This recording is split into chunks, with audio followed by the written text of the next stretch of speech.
Olá, boa noite. Estamos entrando ao vivo. Acho que a internet não está. Olá, boa noite. Tudo bem? Vamos ver se o Rui já está aqui. Vamos aguardar a chegada do Rui Marra. É com muita alegria que eu recebo o Rui Marra. Uma pessoa incrível e faz um trabalho muito bonito. Já está aqui. Pontual.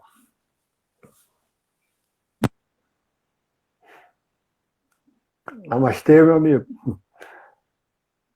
Como vai? Como vai? Tudo bem? Que bom, Vladimir, estar aqui com vocês agora. Boa noite. Boa noite também. Estou muito feliz com esse encontro. Então, eu vou te apresentar aqui para o pessoal. O pessoal está chegando devagar. Eu vou lhe apresentando para nós irmos otimizando o tempo, porque você conhece o Instagram, né? Uma hora ele acaba, corta, esteja onde estiver. É, verdade. Verdade. Então, boa noite a todos. Namastê. Obrigado pela presença de todos. E eu queria apresentar o Rui Marra, falar um pouquinho sobre ele. Tem muito para falar sobre o Rui. Vamos resumir aqui. O Rui Marra é piloto de voo livre desde 1980, um dos pioneiros, né? E acredita na capacidade ilimitada da evolução da humanidade. Isso nós temos em comum. Também acredito. Iniciou na yoga graças ao livro Yoga para Nervosos, em 1994. Professor de yoga, pós-graduado em biopsicologia, pertence ao grupo de pesquisa em neurociência, a UFRJ, neuroimagem e psicofisiologia, lá com o Tiago Arruda, né? Tiago Arruda. Excelente, muito bom. Nós já tivemos um bate-papo aqui, eu e o Tiago. É fundador da Superar, Neurotecnologia e Respire Consciência. Lindo esse nome. Recordista mundial de voos duplos de instrução com asa delta.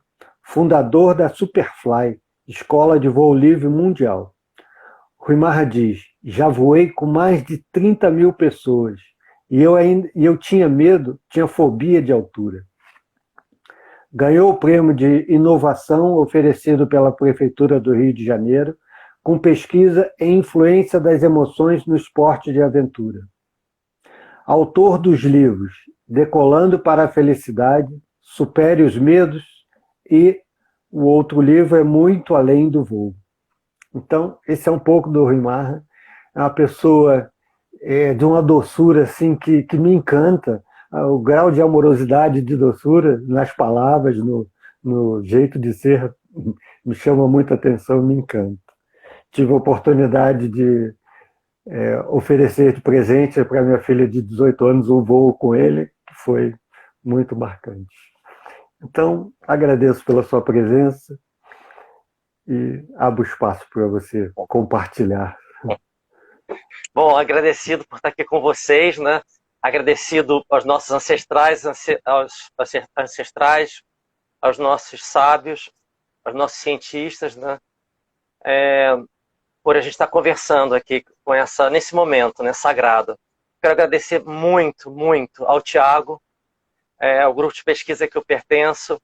Realmente, apesar de eu ter uma formação em biofeedback em 2011, com a professora Mariana Lopes, uma cientista da UFSC, a minha entrada para esse grupo do Tiago me ajudou demais, assim, e me ajuda muito na parte do conhecimento. Então, é você agregar conhecimento à prática. E a gente sabe que na prática do yoga, o volume de prática, às vezes, ele é mais importante do que a teoria.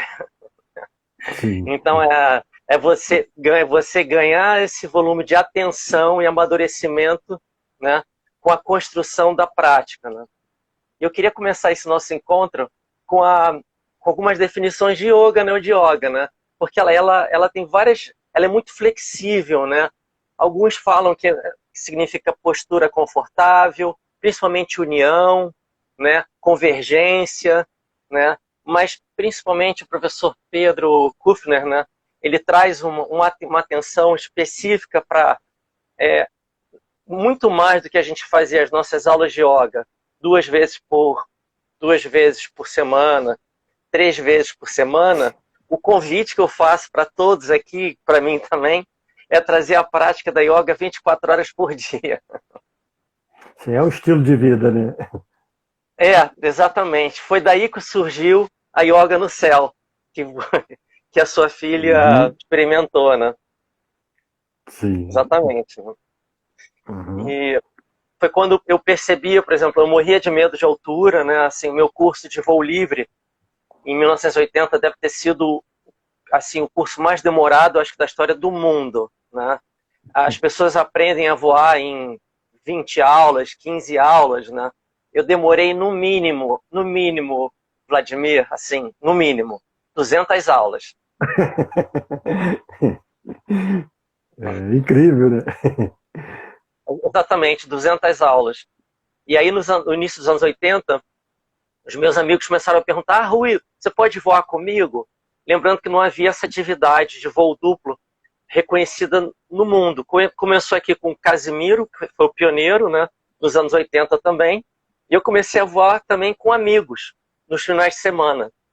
E aí eu percebia, né, lembrando o seguinte, nós fazíamos 10 voos duplos por mês aqui no Rio de Janeiro, ao todo. Né? E aí... Hoje? Hoje são 4 mil. 4... São 4 mil voos, legal. né? E o que me chamou a atenção? Me chamou a atenção que na hora da decolagem, né, uma vez morou um monge, eu morei com um monge da Nanda Marga, assim, um tempo, né? E ele, chamado Dada Maheshwarananda. E aí, eu sempre convidada, Dada, vamos fazer um voo. Dada, vamos fazer um voo, né? Ele, não, eu tenho que trabalhar. Ele trabalhava com o Betinho no Projeto da Fome, né? Uhum. Dada, vamos fazer um voo. E os Dadas, né, eles são muito focados, né, na missão para o coletivo. Até que um dia, num sábado de manhã, estava um pouco nublado, ele chegou para mim e falou assim: Rui, posso fazer aquele voo com você? Eu falei, claro, Dada, mas está um pouco nublado e está chuviscando. Ele sorriu assim, não, vamos assim mesmo, né? Aí, olha, nós vamos subir para a rampa e eu não vou, se as condições não estiverem boas, nós não vamos voar. Ele, tá bom. Nós fomos, né, nos encaminhando para a rampa, né? E ao tempo, e aos poucos, né? O tempo foi abrindo, né? E não tinha ninguém na rampa no sábado de manhã, ninguém na rampa. E aí eu fui preparando a asa, foi parando de chover, foi entrando um vento de frente perfeito, e o Dada só me esperando ali do lado, né? Daqui a pouco, entrou um vento, que até hoje eu não sei explicar de onde é que ele entrou, um vento tão perfeito, que eu decolei com o Dada, ele decolou sorrindo. Assim. E aí ele decolou sorrindo, né? E aí nós posamos. Eu falei, Dada, assim, por que você perguntou, por que você decidiu voar hoje? Há um ano eu estou te convidando para voar. Ele falou assim, Rui, eu queria ver como é que está a minha relação em lidar com a vida e com a morte, né? E aí ele falou, fez a seguinte comparação, que o voo seria como o Tantra, né? Que você lida com a vida e com a morte. Numa mão, você tem a tocha da vida, e na outra mão você tem a caveira, né? Então ele queria perceber como é que ele estava lidando com essa prática, em lidar com a vida e com a morte no voo livre. Então essas experiências começaram a me chamar a atenção, entendeu? Para a reação dessas pessoas. Isso foi me despertando também para a felicidade do outro, entendeu? Porque na hora da decolagem, você sabe, a asa pesa 40 quilos. Nós temos que atingir uma velocidade de 19 km por hora em 8 metros, Vladimir. É um pulso, né? Sim. E imagina, geralmente a nossa infância inteira, a gente escuta, não corre, não faz isso, não pode correr, não pode correr. De repente, uma pessoa que você nunca viu na sua vida chega na rampa e fala assim, olha, você tem que correr muito agora. Eu vi aquele treino com a Nanda, minha filha, foi assim.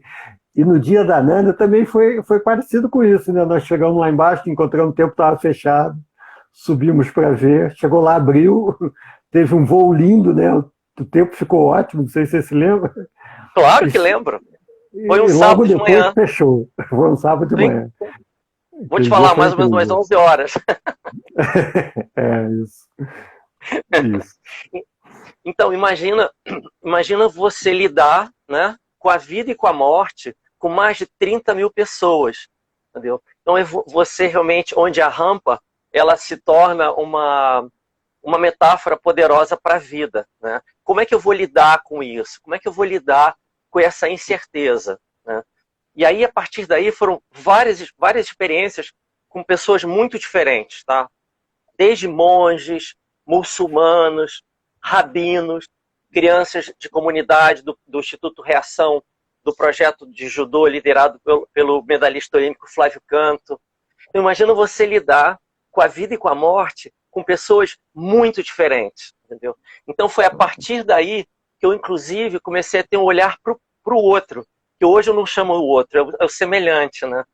Porque eu me lembro a primeira vez que eu decolei com um amigo meu, assim, no início dos anos 80, nós em voo, né, nós sobrevoando a Floresta da Tijuca, né, porque ele tem uma parte que é a Floresta da Tijuca, e já quase indo lá em direção ao mar, né? Ele abriu um sorriso lindo, ele falou assim, Rui, foi a melhor coisa que eu fiz na minha vida. E aí, Vladimir, aquilo me contagiou de uma tal forma que foi naquele ponto que eu comecei a ter um olhar para a felicidade do coletivo, e não só para a minha felicidade. Aquela felicidade que eu pude participar um pouquinho, ela me despertou que não tem como a gente se iluminar sozinho. Não existe essa questão. É impossível alguém se iluminar-se sozinho. É importante a gente ter esse olhar do coletivo, da iluminação do coletivo, da justiça social, entendeu? Diminuir a desigualdade social. Não tem como a gente dormir direito sabendo que tem um irmão nosso dormindo na rua, sem ter o que comer. Entendeu? Uhum. Então, esse olhar da felicidade do semelhante, né, acabou me trazendo esse olhar, né, esse estudo da biopsicologia pelo Instituto Visão Futuro, essa formação onde a gente consegue entender, através da neurociência, que tudo funciona em rede, não em regiões pontuais. Sim. Não tem como não atuar na sociedade, na comunidade, né? O ser humano não vive isolado, né? E essa percepção que o compartilhar, ela é fundamental, né? O yoga traz essa ideia, né? E a luz só faz sentido quando você ajuda a iluminar o outro, né? Eu gosto de dizer que uma vela acesa pode acender 5.000 velas, 10.000 velas e não perde a luz, né? Então não precisamos ter medo de diminuir a nossa luz, pelo contrário, né? Quanto mais compartilhar, melhor é.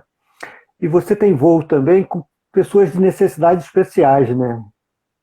Você Sim, tem alguns voos. eu já vou com aproximadamente, acho que com mais de 50 pessoas com limitações físicas, né?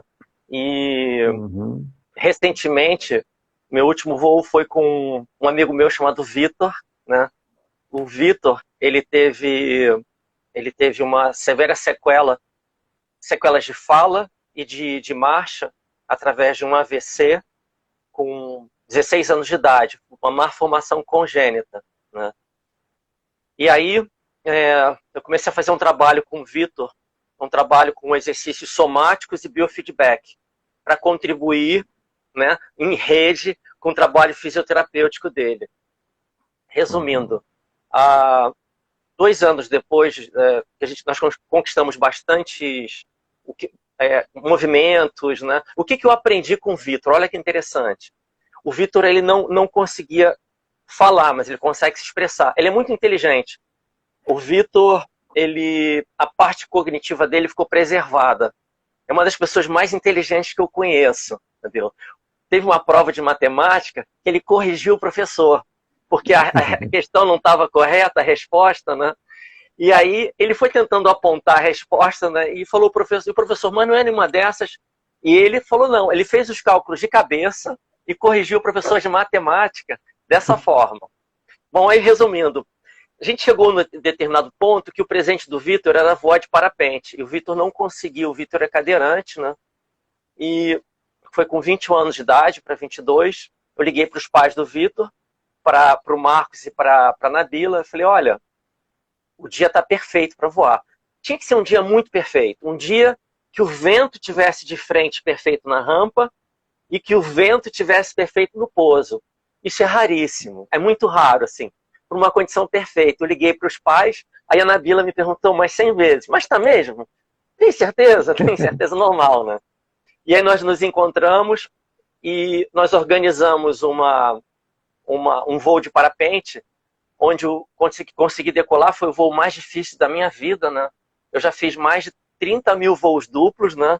E mais de 10 mil voos solos, né? São mais ou menos uns 40 mil voos. E esse voo do Vitor foi o mais difícil da minha vida. Nós fizemos um pouso perfeito. O Vitor hoje, ele participa, né, de vários movimentos, ele é empreendedor, tem um canal chamado Vitor Prude, onde ele desenha camisetas, né? E lá tem o vídeo do nosso voo, tá lá, no Vitor Prude, no canal dele, dessa forma. Eu acho que eu já vi um vídeo antes disso, né? No seu processo terapêutico, acho que eu vi algum vídeo. Sim, né? Sim, exatamente. Acho que ainda não tinha tido voo ainda, né? Não tinha. O que o Vitor me ensinou, e tem tudo a ver com a yoga, ou com yoga, quando a gente vai começar uma aula, né, de yoga, geralmente a gente convida para que haja o quê? Uma intenção dessa aula. Né? Vamos oferecer esse encontro hoje para maior flexibilidade para a vida. E aí a gente vai desenhando toda uma série de asanas que contemplem, né, a nossa flexibilidade dos nossos chakras, né, e dos nossos músculos, né, e dos nossos pensamentos. Ou seja, você começa uma aula com uma qualidade da intenção. Essa aula rende muito mais, eu acho. Entendeu? E o que o Vitor me ensinou? Exatamente isso. O Vitor me ensinou que o movimento ele surge a partir da intenção, da emoção e da manobra respiratória. Quando você tem intenção, emoção e respiração, o movimento surge. Foi isso que ele me ensinou, entendeu? Faz sentido para você? Entendi. Pô, total, sem dúvida. A intenção, bom, a neuroplasticidade hoje, ela fala, a intenção é tudo, né? Começa pela intenção, né? A respiração, ela liga tudo, né? E a emoção impulsiona, né? Sim, a exatamente. Propulsão, né? E aí os primeiros movimentos, né, do Vitor surgiram quando eu pedi para ele escolher entre 6 eventos da vida dele que foram muito especiais. Desses 6 eventos, nós transformamos isso em desenhos, né, em PVC expandido, onde quando o Vitor ele estava com uma respiração muito curta, né, muito subclavicular. Então, quando eu pedia para ele escolher esse momento especial da vida dele, e quando eu escolhia, eu pedia para ele trazer esse momento para os músculos dele, para ele sentir esses movimentos. Né? E aí, a partir daí, com uma respiração longa e suave, eu convidava para ele que ele executasse o movimento daquela emoção que ele sentiu, daquela memória. Ou seja, ele transformou a memória, a emoção em movimentos. Coisa incrível, né? Incrível. E olha que eu não conhecia essa história. Eu venho conduzindo meditação desde o dia 18 de março, 2 vezes ao dia, de domingo a domingo. E nós temos uma prática que é uma prática constante, e a introdução eu venho mudando alguma coisa. Teve um momento que nós fazíamos a respiração coerente, com o sino, Sim. e sempre como introdução, né, preparatório, e aí na meditação eu pedia que trouxesse a lembrança de um momento de amor e ternura, de uma conexão concreta na vida, na história, de amor e ternura, para que pudesse entrar em contato com esse amor e ternura e pudesse compartilhar com todos que sofrem, com todos os seres. Né? E aí você falando isso é uma linha muito boa, né? O efeito disso, que deve ter até alguém aí aqui que tenha feito. O efeito disso é muito rico, né? Porque você caminha por um percurso concreto e, ao mesmo tempo, um percurso que você trabalha com imaginação, trabalha com sentimento, né? E a respiração. Exatamente. Exatamente. O que você acabou de falar, nós estudamos essa representação. Você tem alguns modelos, né, dentro da neurociência que podem trazer o estudo sobre emoção e sobre esses biomarcadores. Um deles se chama modelo neurovisceral. Esse modelo ele justamente relaciona as ligações entre o tronco encefálico, né, até as células marca-passo do coração. O nome desse é modelo neurovisceral de Thayer. Ele justamente ele faz uma relação onde estados cerebrais alteram estados fisiológicos. Estados fisiológicos alteram estados cerebrais. Então, através desse modelo que é estudado na área acadêmica, a gente consegue medir isso de uma forma indireta, através da variabilidade da frequência cardíaca. Ou seja, é uma medida fisiológica, indireta, né, para estados emocionais e fisiológicos. Entendeu? E aí o que você fez foi justamente não só levar em consideração a respiração. Por quê? Se nós falarmos só de respiração, é como se você entrasse em um carro e o acelerador fosse a respiração. Se você acelerar esse carro sem uma intenção, você vai bater com o carro. Então, o objetivo é você criar uma intenção e aí você trazer a manobra respiratória, que vai te direcionar com aquela qualidade. Ou seja, só a respiração ela pode ajudar, tá? Mas a respiração com a intenção, você cria uma potencialidade do eixo neurocardiológico. Sim, sem dúvida. Bom, e já que estamos falando de intenção, vou aproveitar para interagir. Você começou falando da coisa do compartilhar amor.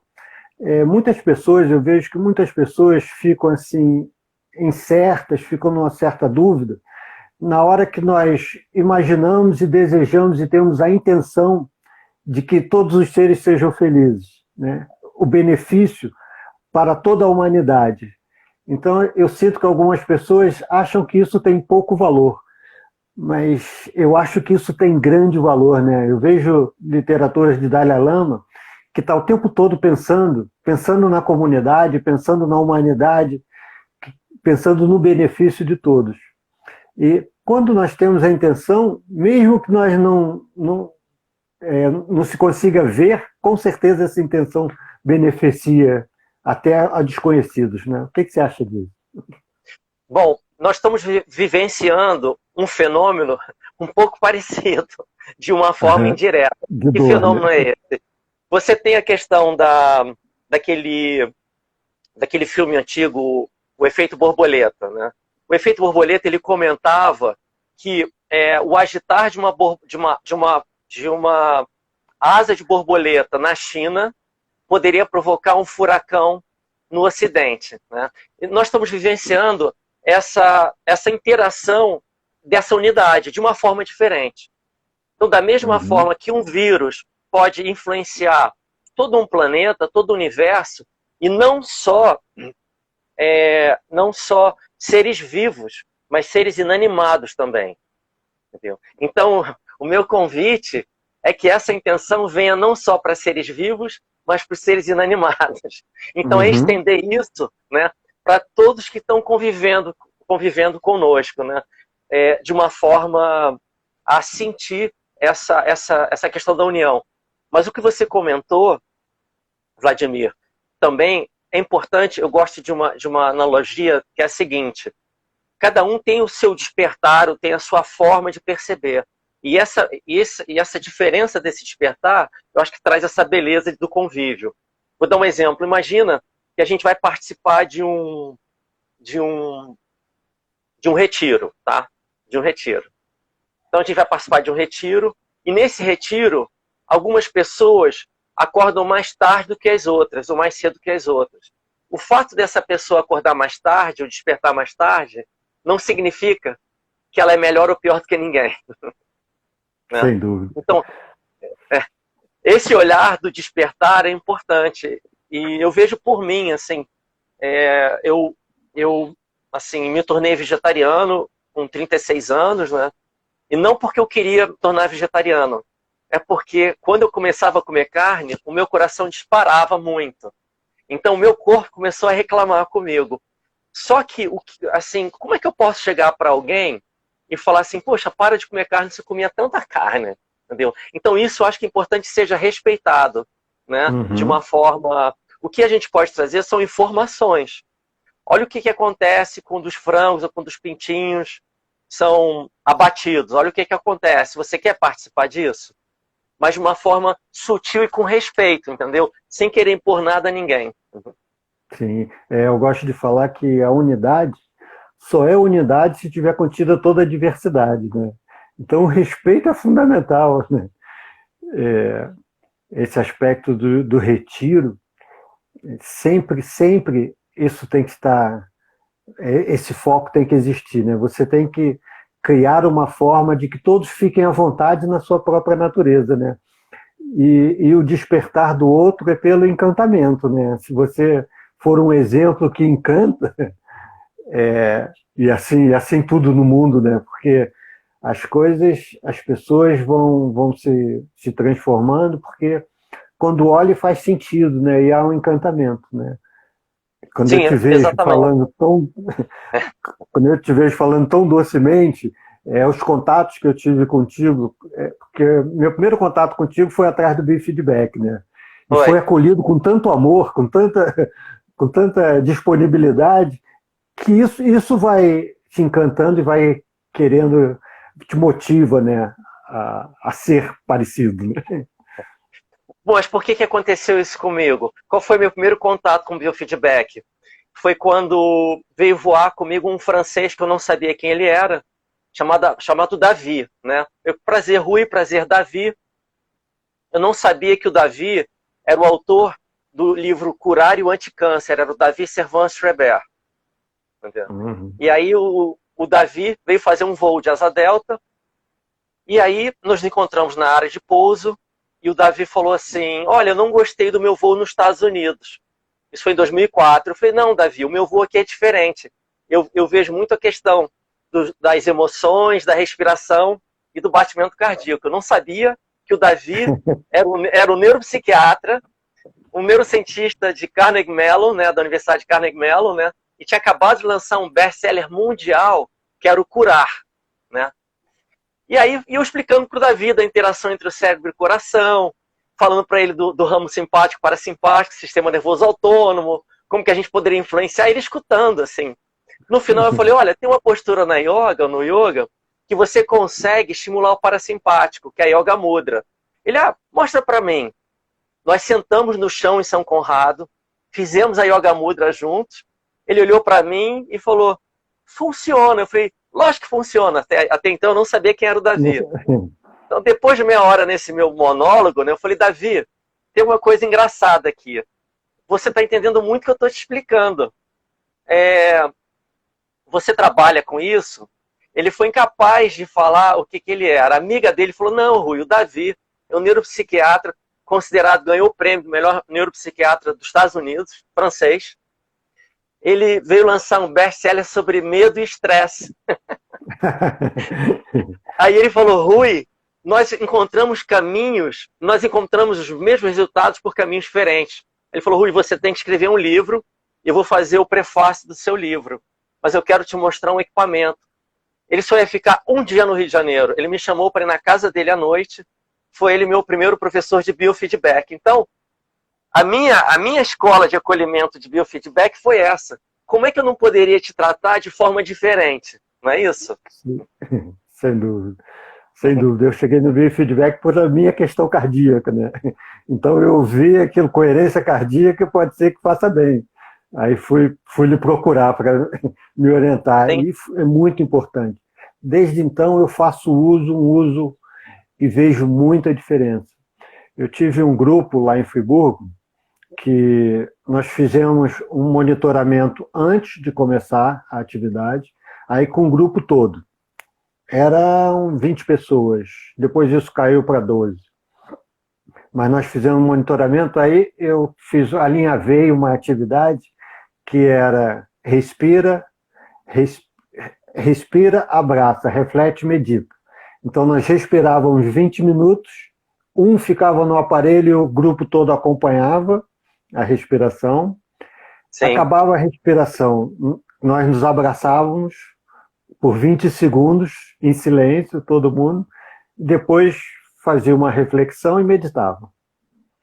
E aí nós fizemos isso por 1 ano. Aí eu fiz uma média do grupo inicial, na época deu, somando tudo e dividindo, deu 5 e pouco. Sim. E depois de 1 ano, fizemos uma outra média. Foi para 8,9. Incrível, incrível. É exatamente isso. Esse grupo eu fui embora de Friburgo, nesse momento estou em Friburgo. Eu fui embora de Friburgo, esse grupo continua até hoje se encontrando na clínica de fisioterapia. Hoje são acho que 8 pessoas e tal, mas muito bom, né? Esse biofeedback é incrível, né? Ele é incrível, mas por favor, continua. Quando você associa a intenção, porque o abraço juntava a ocitocina, né? O objetivo era a ocitocina e gerava uma confiabilidade. Acabou que gerou uma relação de confiança e uma relação. Então tem a intenção, tem a relação da confiança, isso tudo vai reduzindo o estresse a nível baixíssimo, né? Porque onde há confiança não há perigo, né? Sim. E aí isso foi muito incrível esse trabalho. Um trabalho lindo. E imagina você trazer isso, foi justamente para a questão do voo livre, né? Imagina você trazer a questão desse conceito, dessa coerência cardíaca, né, para o voo livre. Foi assim que nasceu a yoga no céu, entendeu? Uhum. Foi exatamente como é que surgiu isso. Imagina que quando você sobe com a asa, você empurra a asa e você inspira, primeiro você já está lidando com o novo, você está lidando com as incertezas, né? Você está lidando com a vida e com a morte, né? De uma forma muito direta, né? Então, normalmente o seu batimento acelera, né? O seu estado de prontidão fica mais ativo, né? Provavelmente a amígdala cerebral, que é o nosso sensor de ameaça, diminui o tamanho, aumenta o tamanho, ela fica mais reativa. Então, qual é a prática? O meu convite era, quando eu puxava a asa, inclusive a gente pode fazer essa experiência com quem está nos assistindo agora. Vamos fazer isso? Olha só. Imagine que vocês estão segurando uma asa aqui na frente. Coloca a barra, segurem a barra aqui na frente. Tá? Todos vocês estão nos assistindo. Eu vou pedir agora para que vocês puxem essa barra para vocês rapidamente. Puxa. Puxa. Percebeu que parou de respirar? Sim. Então, você criou uma apneia, né? Acabou criando uma apneia, né? E aí, provavelmente, a amígdala cerebral aumentou o tamanho, ficou mais reativa. Então, agora, nesse momento de puxar a asa, vou pedir para vocês puxarem exalando. Podem exalar pelo nariz. Coloquem a barra na frente. E agora puxem exalando. Assim.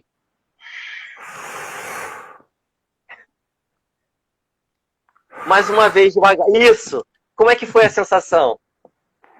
Você está no comando, né? Não tem Exatamente. Exatamente. Você tem o quê? Uma sensação de integração. Yoga, o que é também? É integração, é conforto. E quando você para de respirar, você entra numa apneia inconsciente, você tem a sensação de não estar integrado. Ou seja, eu acabei trazendo esse conceito das retenções, né? Das kumbhakas, entendeu? Das kumbhakas, para o movimento da asa de uma forma consciente. Então você empurra a asa, inspira suave, e volta e desce a asa, exala, entendeu? E isso, como se fosse um biofeedback, em tempo real, vivenciando, lidando com a vida e com a morte. Né? É tantra puro, né? Tantra puro.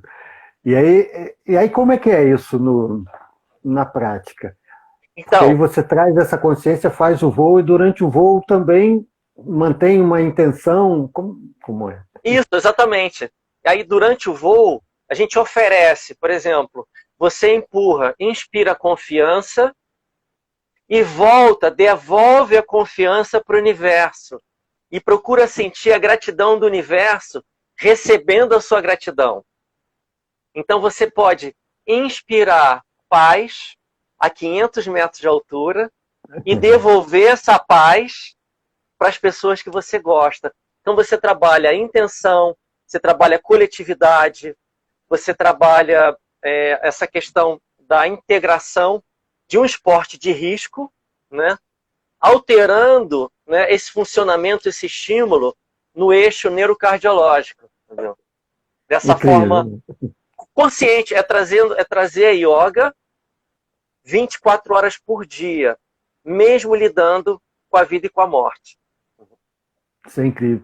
Isso me faz pensar também que com isso nós podemos trazer, todas as pessoas podem oferecer o seu talento com essa intenção, né, de gerar alguma coisa no seu relacionamento de gratidão, de amorosidade, né, e oferecer o seu talento em benefício, né. Você tem também um trabalho com o pessoal lá do judô, que também Então, você levou alguns atletas para o voo, né, sobrevoar a história deles ali sobre a Rocinha. Né? Exatamente, isso começou trabalhando com um atleta. Eu comecei com 6 atletas em 2011 no Instituto Reação, que é um projeto liderado pelo mestre Flávio Canto, que é medalhista olímpico. Né? Eu perguntei ao Flávio, você tem atletas de judô que eles treinam muito bem, mas perdem performance? Ah, eu tenho sim. E aí eu comecei adotando 6 atletas, desenvolvendo um trabalho de yoga, de biofeedback e movimento. Né? Um ano depois dos 6 atletas, 5 se tornaram campeões brasileiros. Né? E um campeão sul-americano. Né? E aí, o Fúvio Miata, que foi técnico da seleção brasileira de judô, ele permitiu para que eu tivesse 30 minutos fazendo uma intervenção, uma interação no treino deles, né? Daí foram com mais, nós trabalhávamos entre 40 e 60 atletas. Entendeu? Resumindo, esse trabalho gerou um trabalho acadêmico, né? Inspirado pelo professor Tiago Arruda Sanches, né? A inspiração foi totalmente dele, onde ele falou: Rui, vamos trazer esse trabalho hoje é a influência da violência em atletas e não atletas em áreas de risco. Ou seja, através da medida do biofeedback, a gente está verificando se existe uma reação diferente em quem é atleta e quem não é atleta, em áreas de risco, na Rocinha. E os resultados preliminares apontam, do ponto de vista fisiológico, que existe já uma percepção diferenciada dos atletas já em relação à qualidade de vida, e ambos com o mesmo número de traumas. Né? Nós utilizamos escalas psicométricas, né? E para avaliação dos traumas, né? Utilizamos escalas de humor, escalas de avaliação de estado, né? E a gente observou que, inclusive, o esporte ele traz modificações cardiológicas, né, de uma forma positiva, né, para os atletas. Ou seja, foi um projeto em uma área de risco, né, onde a gente trouxe uma medida fisiológica para avaliar o benefício do esporte. Né. Então, esse olhar que, de novo, liderado pelo professor Tiago, né, e pela pós da cardiologia da UFRJ, foram incríveis. Assim, eles tiveram uma visão de acolhimento muito boa, entendeu? Entendi. E, ao que me parece, então, tem ali duas observações. O impacto da violência, o impacto negativo e o impacto positivo da reconstrução através do esporte. É isso? É isso. É isso, exatamente isso. E nós usamos uma medida fisiológica, que foi a variabilidade da frequência cardíaca. Uhum. Mas aí, um dia, né, um dos atletas, o Léo era um dos melhores atletas do Reação, mas perdia performance nas competições, né? E aí, um dia antes do Campeonato Brasileiro, eu falei pro Léo, isso foi em 2011, 2012, Léo, você já pensou em voar alguma vez? Ele falou, poxa, já pensei, mas eu não tenho dinheiro. Eu falei, não, Léo, vamos comigo, você tem crédito na Yoga Airlines. E aí, foi uma sexta-feira, o Campeonato Brasileiro seria sábado e domingo, né? E aí, durante o voo do Léo, foi aí que veio essa informação.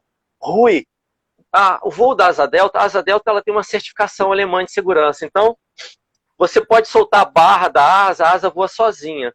Então, eu mostrei para o Léo, você está vendo aqui, olha, soltei a barra, a asa voa sozinha. Ele olhou, né? E aí eu pedi para ele abrir os braços, né? Então, para ele expandir, né? Pedir nessa abertura dos braços, você sabe, como professor de yoga, que quando você a anahata, né? E você ainda gira um pouco as palmas das mãos para trás, você consegue ter uma abertura maior aqui do diafragma, né? Do tórax por inteiro. Então eu pedi para ele a 500 metros de altura abrir os braços, né? Ele abriu os braços, né? E aí eu convidei para que ele assumisse o comando da asa, entendeu? E aí quando ele assume o comando da asa e faz a primeira curva, ele abre um sorriso tão bonito, Vladimir, mas tão bonito, que na hora que ele abriu esse sorriso, né? Se você pode voar, você pode qualquer coisa.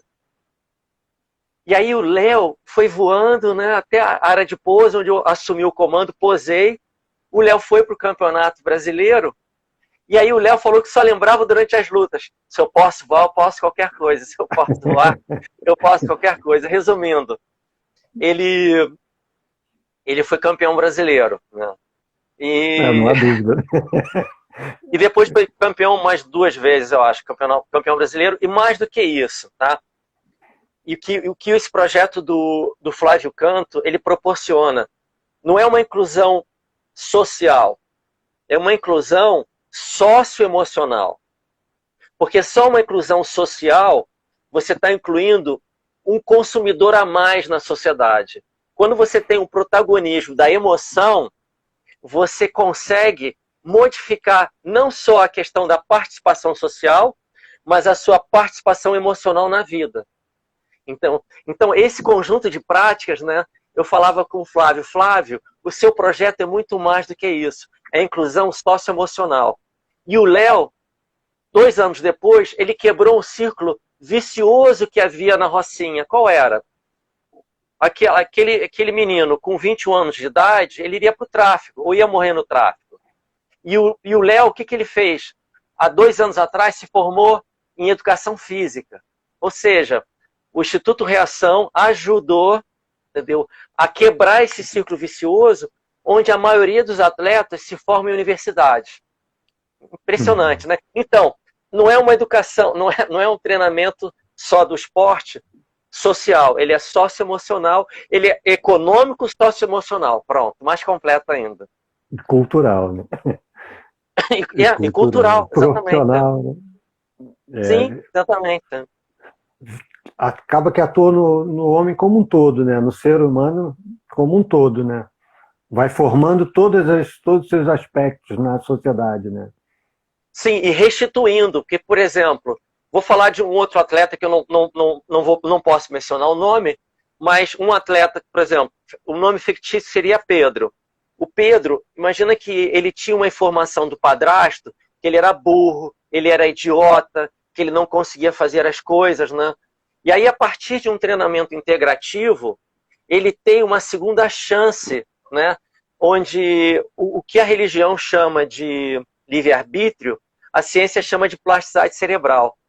E num projeto de judô ou num projeto de arte, entendeu? Refazer e tendo uma nova referência emocional, você consegue criar o quê? Novas modelagens de comportamento. Porque a criança, ela faz o que ela observa, não o que ela escuta. Entendeu? Uma vez, antes de participar do projeto do Instituto Reação, eu trabalhei no Instituto da Criança também, na Rocinha. E aí eu fui atender um grupo de mães, né, ligados à questão da violência doméstica. E aí uma das mães virou-se para mim e falou assim: Rui, o meu marido me bate muito. Aí eu perguntei para ela, assim, você tem filhos? Ela tem. Qual é o nome do seu filho? Ah, o nome do meu filho é Pedro. Quando o Pedro faz alguma coisa que você desgosta, como é que você trabalha essa questão de educação com ele? Ah, eu bato nele. Aí eu comentei com ela, você está preparando o próximo marido para bater na próxima mulher. Então, a mulher ela tem um papel estratégico na sociedade tão importante. Para mim, a mulher ela tem a matriz emocional da sociedade. Por quê?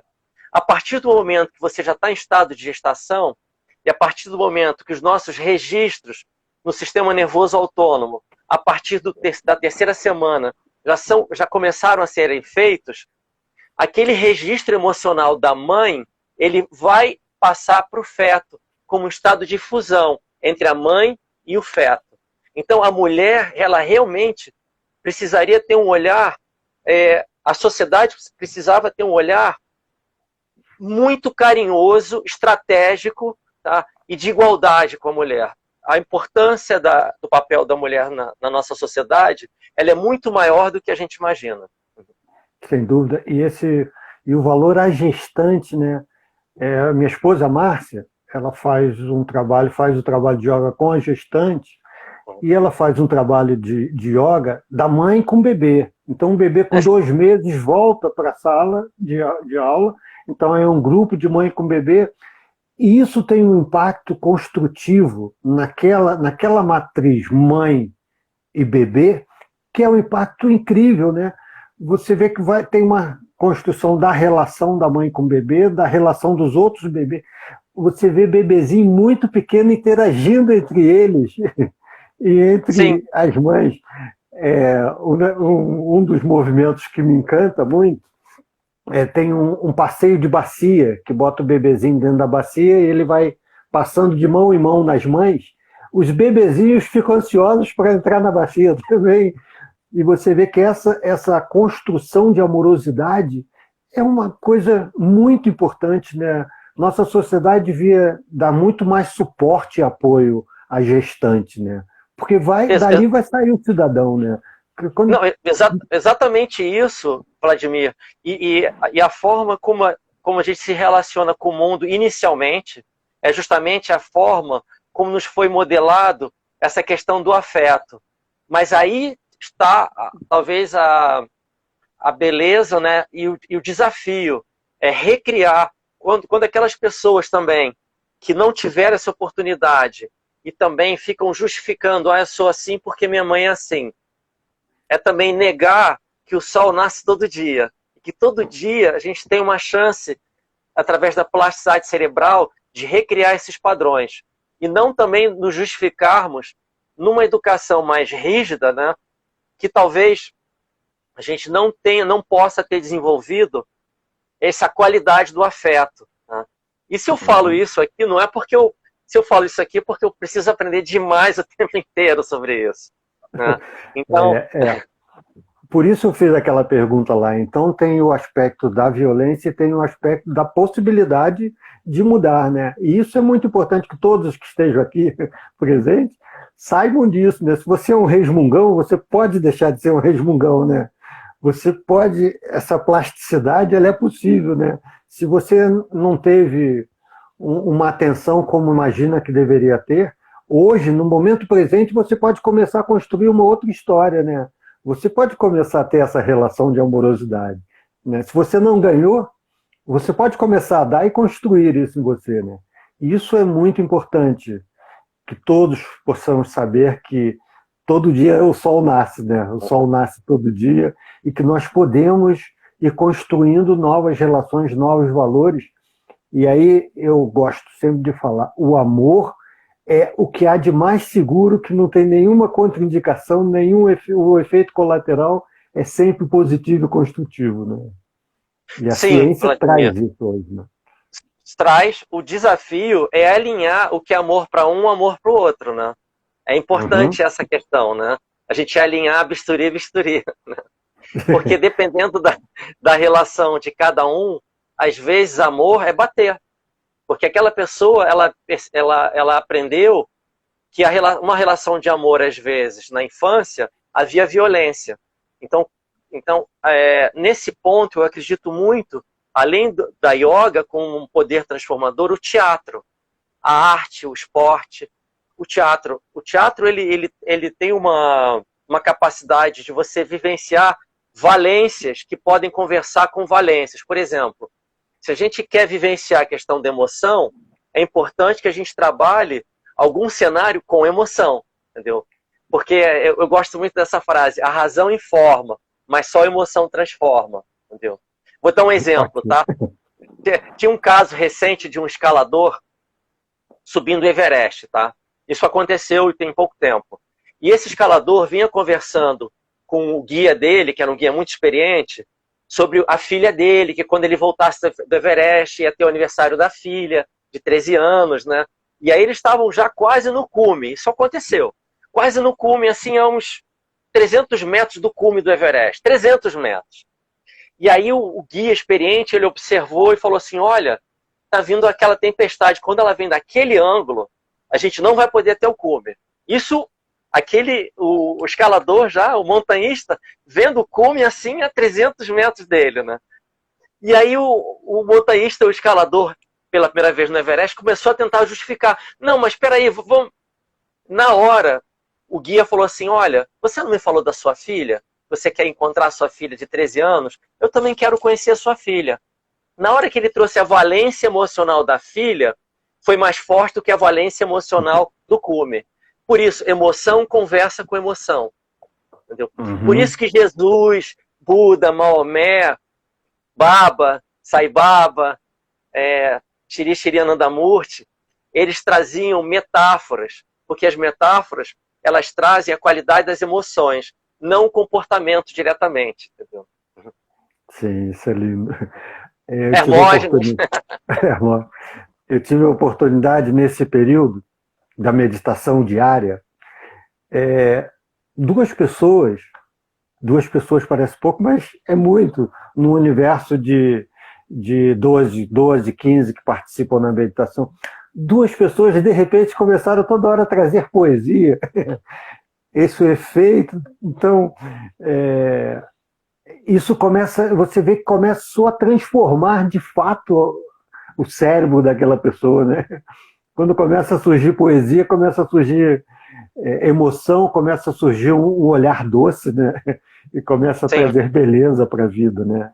E isso eu acho tão significativo.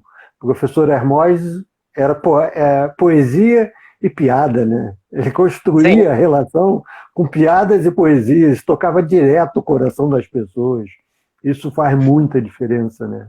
Essa é uma arte que eu ainda não aprendi, mas quem sabe, vai surgindo, né? Vai surgindo. O Vladimir, assim, o seu sorriso já é poesia. Muito obrigado. Nada. Tá vendo como é que você já sabe? Há muito tempo. Muito obrigado. Então, traz mais histórias suas. Temos 5 minutos, na verdade. Tá. Eu tive... Uma das vezes que eu precisei mais, quando eu realmente estava buscando alguma coisa que tranquilizasse o meu coração, eu ganhei de presente um livro do professor Hermógenes. E, na realidade, foi antes de 94. Tanto que eu procurei na Rua Uruguaiana. Havia uma academia lá na Rua Uruguaiana, não havia? Havia uma academia que funcionou até 2011. Isso. Em 2011 que mudou para 1º de março. Era Uruguaiano número baixo, 15 ou 30, alguma coisa assim, né? Uruguaiana 11, cobertura. Tá vendo? E aí, eu acho que eu fui lá em 87, 88, não me lembro. E aí, realmente... Então... entrei na academia em 88. A yoga e a meditação ela mudou minha vida, mas eu comecei a praticar a meditação com uma finalidade assim muito mundana. Era para ganhar os campeonatos de voo livre. E aí, já em 85, 86, eu percebia que isso poderia me ajudar, né? Até que você vai tendo um despertar maior e vai observando que, na realidade, aquele interesse meu foi uma armadilha que foi criada para me interessar pela yoga, pela meditação de uma forma mais integrativa. Então, hoje eu percebi, lógico, foi importante para o campeonato. Eu me tornei campeão brasileiro, recordista sul-americano de distância, mas eu percebi que utilizar a meditação e a yoga só para ganhar um campeonato é como se você decolasse num jato de São Conrado e pousasse no Leblon. Você está desperdiçando muita energia, né? É. E aí eu caí nessa armadilha dos nossos orientadores, né? E eu acredito que muito a prática da yoga, da meditação, tem me ajudado a ter esse olhar para o semelhante, entendeu? Então, eu devo muito, muito, assim, e por isso que eu acredito que a questão do yoga seja espalhado para o mundo, né? A meditação também espalhada para o mundo, para quem pode financiar ou quem não pode pagar. Eu acho importante isso, né? Esse olhar para tentar reduzir essa desigualdade econômica, inclusive através da prática da yoga e da meditação. Uhum. Bom você falar isso. Sabe que desde o início da pandemia, todas as atividades que nós oferecemos são gratuitas, com contribuição solidária. E é incrível, Rui, nós estamos, eu e Márcia, né? Eu e minha esposa, nós estamos vivendo desde março só das contribuições solidárias. Nossa única renda é contribuição solidária. E tudo que oferecemos é gratuito. E aí eu digo sempre, é uma vivência, é uma experiência vivida de que a humanidade está pronta para ser solidária. Eu só lido, eu vejo que as pessoas são solidárias, elas são amorosas, o altruísmo está presente na alma de todo ser humano. E eu estou vivendo de generosidade humana. Isso é uma coisa incrível. E aí eu escuto assim, as pessoas não estão prontas para isso. Hoje eu posso falar, cada um, você que tem que estar pronto para oferecer sem esperar nada em troca, né? E eu falo, hoje eu posso afirmar, faça isso, porque a vida é generosa. Eu entrego, confio, aceito e agradeço, nós adotamos como estilo de vida há 25 anos. Então, há 25 anos que eu vivo de entrega, de confiar, de aceitar. E a gratidão, ela é a âncora, né? Se você tem gratidão e consegue rastrear, são as bem-aventuranças que a vida te oferece, né? O canto do passarinho, o perfume da flor, a vida oferece o tempo todo, né? Incrível, então, isso que você está trazendo realmente a prática, você está colocando em ação, né? Nhama e Niyama, né? Você está trazendo a prática do amor incondicional, porque a gente está acabando de falar. Então, de novo, a gente sai de uma teoria e você traz para a prática. É nisso que eu acredito e é por isso que eu estou aqui conversando com você, aprendendo com você, aprendendo com todos que estão aqui, com as observações que eles trouxeram, né? E é muito, muito especial. Assim que terminar aqui essa questão do isolamento, eu vou aí te dar um abraço e a gente vai conversar mais pessoalmente. Sim, tem aquele voo, né? Tem aquele voo.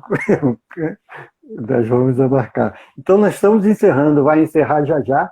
Eu queria deixar essa ideia, né? Todo mundo pode, né, se aventurar na ternura, né? Na bondade para o outro, né? E oferecer para a sociedade. E hoje nós vivemos essa realidade que é uma teia, né? Está tudo conectado, o mundo inteiro, né? A toda a humanidade está conectado. Então, viver desejando bem para todos é algo que está ao alcance de todo mundo, né? Você é a expressão disso e todos que estão aqui, né? Te agradeço demais, muito, muito, tá? E procuro, não vejo a hora da gente dar esse abraço e poder fazer esse voo contigo, para a gente fazer a nossa yoga no céu. Legal, faltam 20 segundos, então vamos nos despedir de todos que estão aqui presentes. Agradeço muito a presença de todos. Muito bom estar juntos. Namastê. Então, que todos os seres possam ser